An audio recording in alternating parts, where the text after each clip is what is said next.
All right, I'm heading up to swimming. Good morning, everyone, by the way. Hey, I just weighed myself. I was 194. I got to be at 190 by Friday. That's not bad for me. That's close. I was 6 pounds off last week on Wednesday morning. This time I'm only 4 pounds off, so it'll be interesting. I'll probably kind of addicted to the fast. I'll probably just do it anyway, just cause. I'll probably need it anyway, but yeah, I'm definitely losing weight easier now. I think because the training's getting beefed up. So yeah, today I'm gonna swim, do an hour swim, then I'm heading out to the beach. It's pouring like crazy outside right now, but yeah, my plan is I'm supposed to do an hour swim, hour and a half sled pull out at the beach, and then I'll probably do yoga tonight. So anyway, full day on it.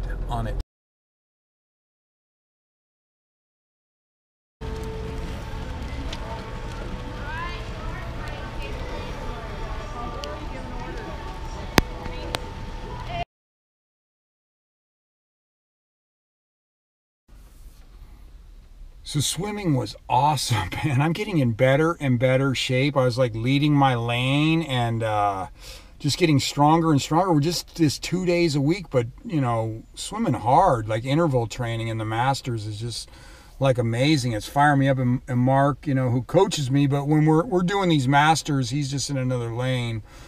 But he said my stroke looked really good, and that's a big deal coming from him. And he just did an adventure race. I want to tell you guys, I'm going to film this, but this is how I get things put in my head about what type of events I want to try on. And he did he attempted a adventure race, and I love when people just get in the arena. I just love it. And I'm going to talk to him at breakfast about it some more. So I'm excited.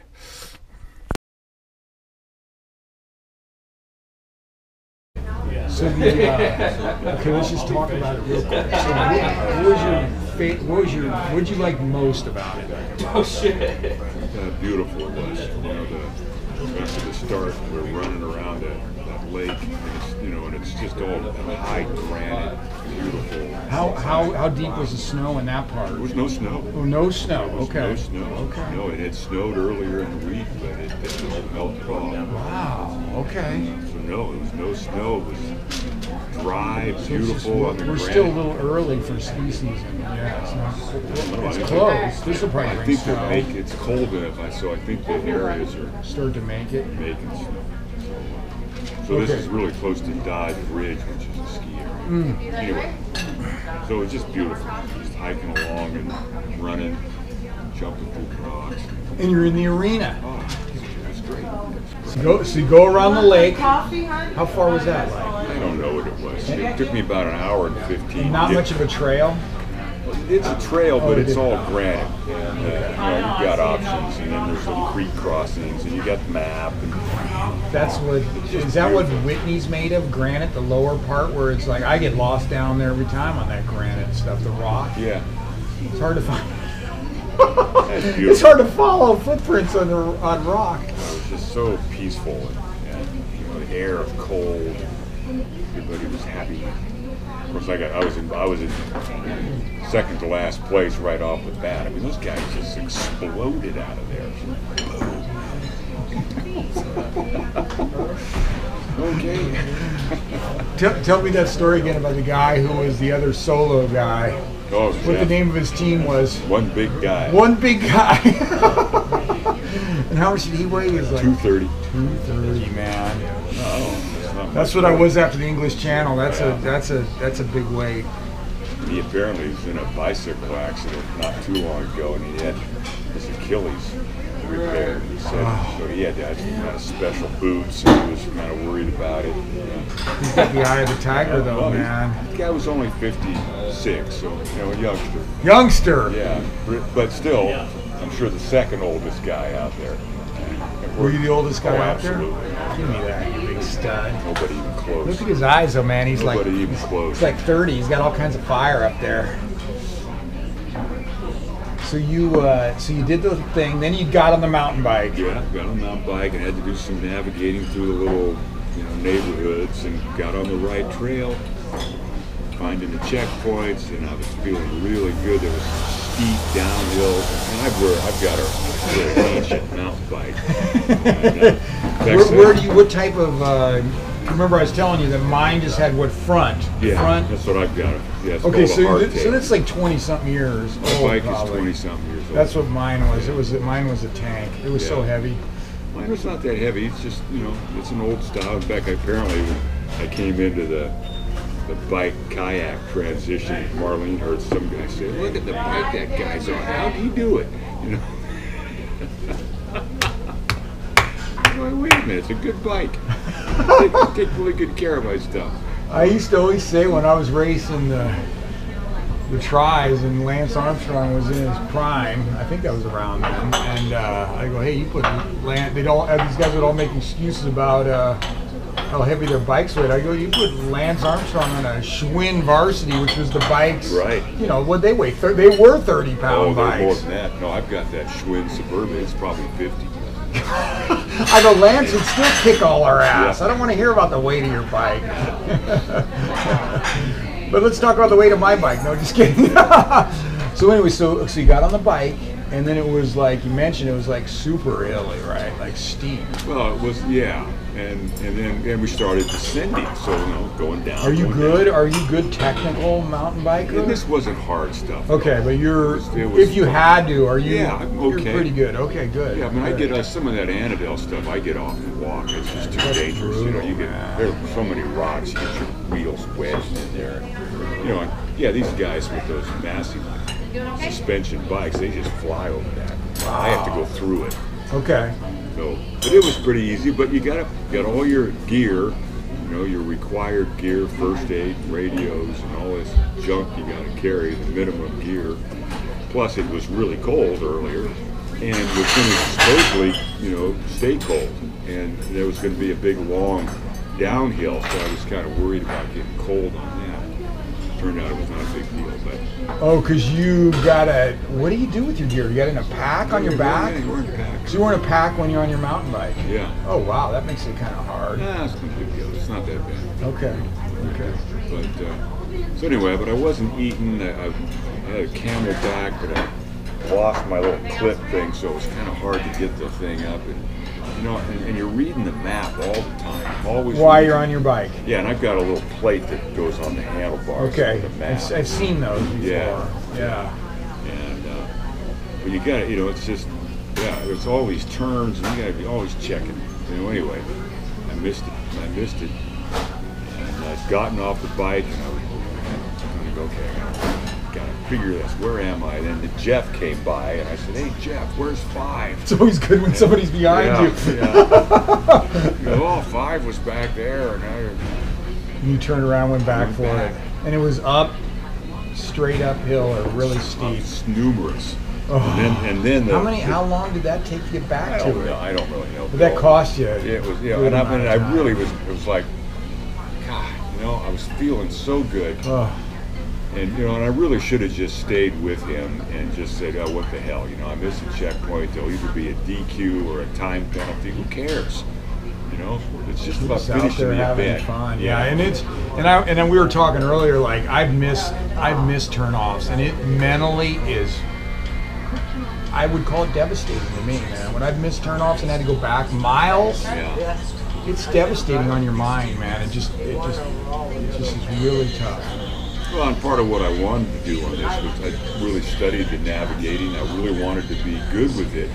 And, on my passport, I was just clicking them off in order and just feeling really good about that. I knew where I was on the map and all that, and then bammo. And the next thing you know, the old mind rats get busy.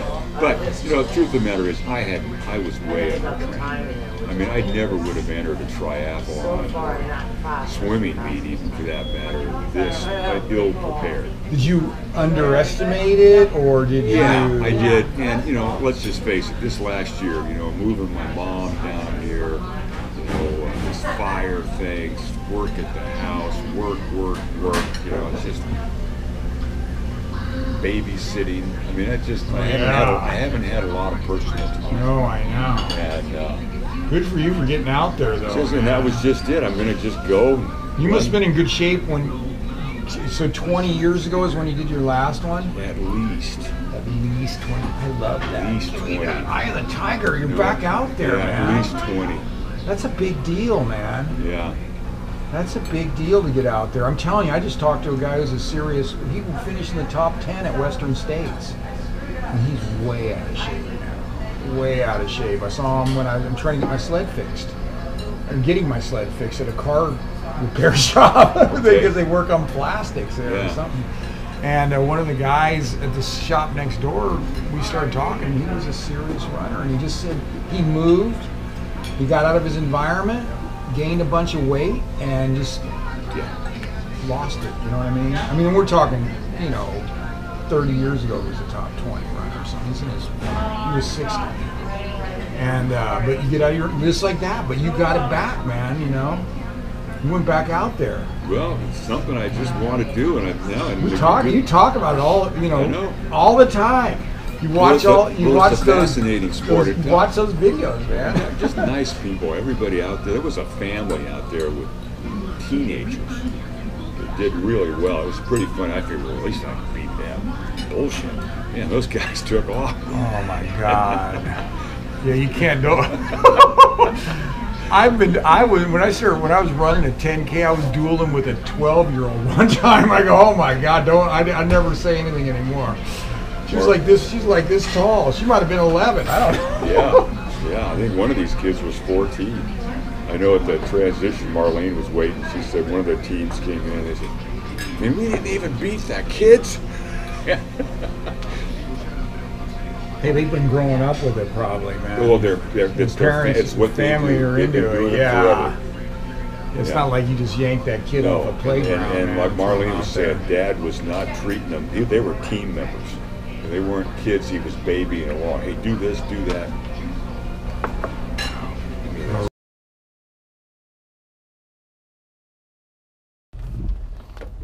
So that was kind of cool, man. I love that Mark jumped in there and did that adventure race. He didn't finish. I don't know if we got to that part, but he got lost, and anyway, lost a bunch of time and stuff, and so he ended up not finishing. But he's all fired up. He hadn't done that. He hadn't done one of those in 20 years, and he jumped in and did one again. And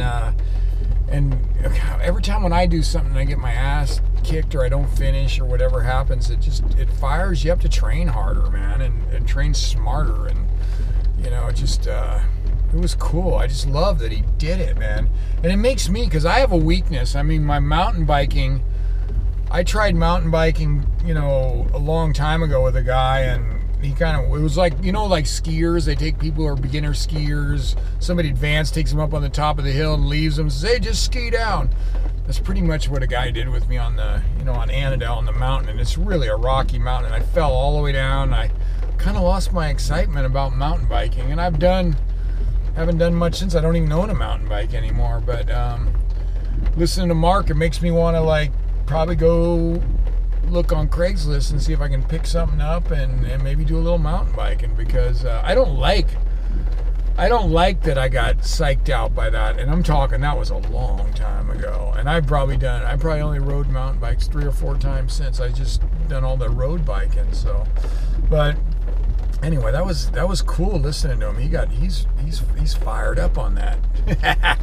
I never say fired up, and I'm saying he's fired up, which fired me up.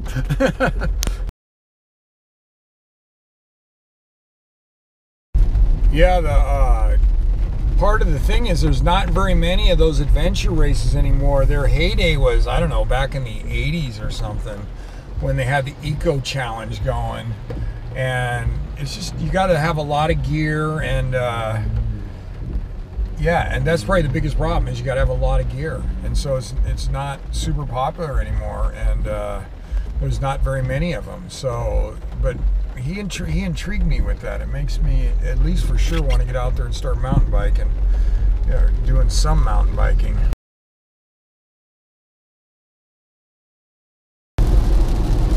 So I guess they have 4-hour, kind kind of beginner adventure races and something like that, I would jump in. The other thing you got to do is orienteering, which is, you know, you got to figure out where you're going with on these courses. They don't mark the course. It's all with maps and a compass, and that would be a little challenging for me. I'd probably need some lessons in that. So, but it's intriguing. I definitely got it like in my thinking about it stage. Probably if I get a mountain bike, when I get a mountain bike and start training, you know, it's something that I might jump in if the right thing came along. So interesting. I really enjoyed listening to Mark's story.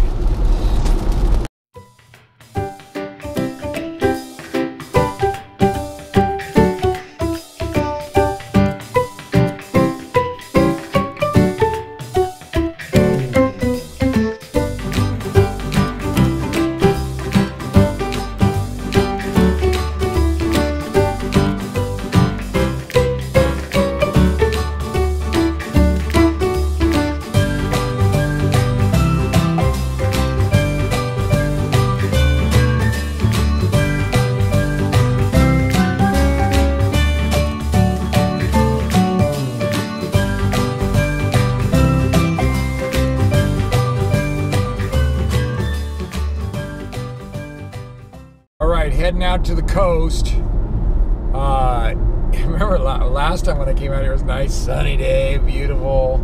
Today it's been kind of rainy and cold, and it's like I told my sister I was heading out to the coast. She goes, "Oh, it's gonna be cold out there." I go, "Eye of the tiger, I'm ready." It probably won't be that bad, but it's yeah, it'll be fun. It's always fun. Me down for an hour and a half on the beach, an hour of which I'm pulling the sled. Curious, you know, how I do. Remember last time I haven't hit, you know, I want to be under 20 minutes a mile if possible in the soft sand walking, and I haven't been able to do that yet. So, I mean, maybe I did it for a mile last time or something like that, but I might have done it for more. I can't remember. But yeah, I want it regularly to get down, you know, 2 or 3 minutes less than, you know, more like the 17, 18, 15 range. I don't know if I'll get to the 15 range, but I want to get down faster. So I need cushion when I head out to those snow races. I can't be right up against those cutoffs anymore. It's too stressful. It's really stressful. And you just, yeah, if you make any mistakes, you're not going to make it. You have no room for recovery. Big secret in all these events, getting faster. The faster you get, the more cushion you have. So I'm going for fast. Eye of the tiger, fast for me.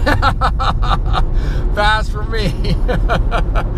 If I get any, yeah, I'd like to be, you know, I'd like to just have more cushion. That's all I want. I want more cushion so I could make mistakes, take a little bit longer breaks. I think I'll have some big success in these races if that happens.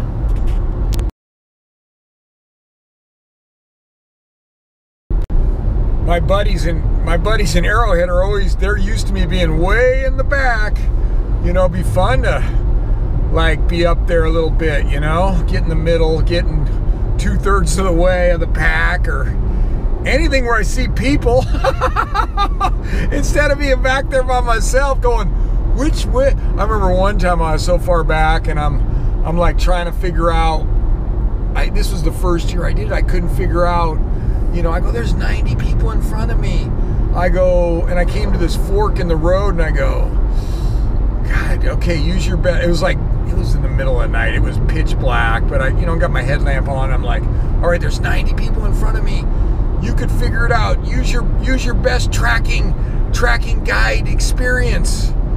And I looked at it. I was trying to figure it out. Looked at it.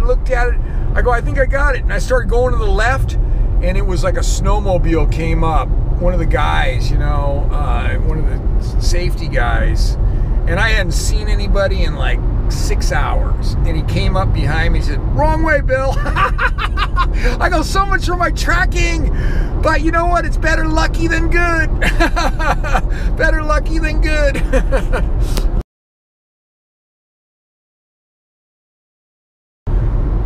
Yeah, so if I stay up, if I can get in there a little bit with some of my buddies, you know, up a little further than last, I'm sure that'll be fun. You know, if I had somebody to actually talk to and keep me awake during the night. That's what a lot of these guys do. They team up and go through the night together, so they're not falling asleep or getting lost. I never usually have that option, but maybe this year I'll have it.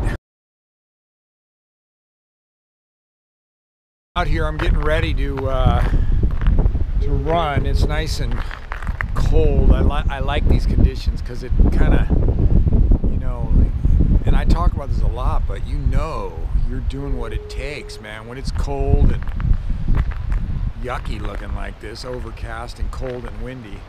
Anyway, I got to tell you a funny story. I don't know why I just thought of it, but when I was at my, because my weight is way down. I'm shooting for 190 on Friday. On my peak, 237 when I was training for the English Channel like 2 years ago. And I was thinking when I was at my peak, one of my friends, he goes, "Hey, Bill, if you make it ashore in France, they're gonna think of whale beached and they're gonna pull you back in the water." I go, "Man, with friends like that, you don't need enemies. Thank God I'm getting sinewy." Nobody's gonna pull me back in the water now.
.79 miles. Hold it. 1 hour 30 minutes. Last 8/10 of a mile when I cut that sled loose. I ran at 12:33 a mile. Felt good to get rid of that weight. Anyway, I love this stuff, man. This is what life's all about. Nobody out there but me and the kite surfers. Those guys are badass, man. They were way in the air and stuff. Those are like the advanced guys around here.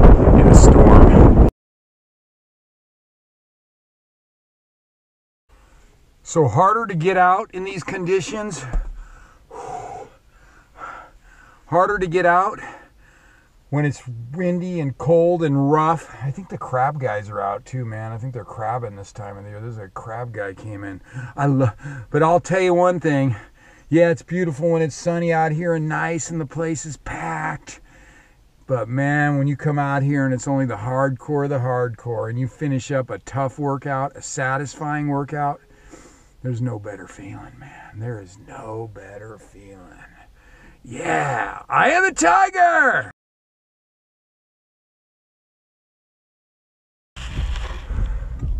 Check out the screw shoes. The screw shoes kicked ass today, man. They were on fire. The screw shoes were on fire. It's funny when I have a bad workout or a rough workout. There is no such thing as a bad workout. I had a rough workout, tough workout. I feel like the screws are poking into my feet. My feet hurt. But when I have a solid workout, I love the screw shoes.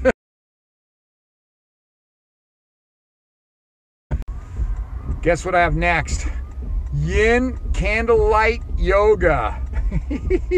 Nothing I love better than a tough workout and then going to yin candlelit yoga. Of course, I have one rule. Can't show up at candlelit yoga stinky, so I got to go get a shower before I head over there. Just got out of yin yoga. Yin yoga, that was perfect for after all that work on the beach, you know, just get myself nice and stretched out and mellow. And mellow. It's surprising. I look at these videos when I walk into these things, I'm like all fired up, then I walk out and I'm like, mellow. Calorie count for today. 1,790 calories, under 1,800 or less, so that means the big X.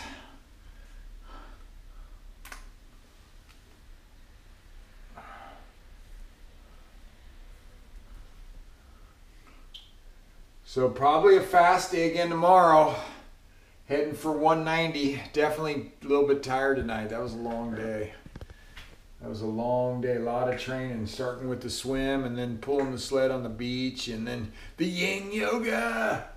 And anyway, eye of the tiger. Good night, everyone.